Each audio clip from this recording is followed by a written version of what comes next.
Now, Couperin uses this little dagger you see above the D in the air tendre to indicate an aspiration, which for him means playing the note a little shorter than notated.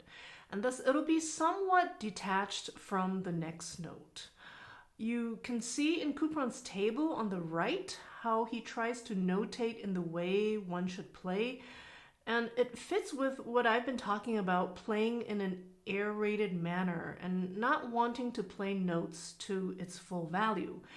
So do a lifting gesture on this note and create a slight space before placing the next mordent on the beat. So it's going to sound something like this.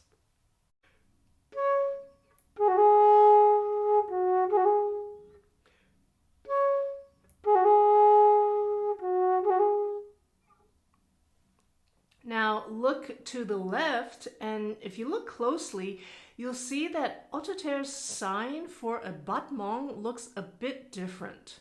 So to me, it looks more like a 1 or an I. And yes, he's the one who said a porte-voix should always be followed by a battement. I'd say decide according to the desired affect. Think about, do you want more or less action? So there it is on those ornaments.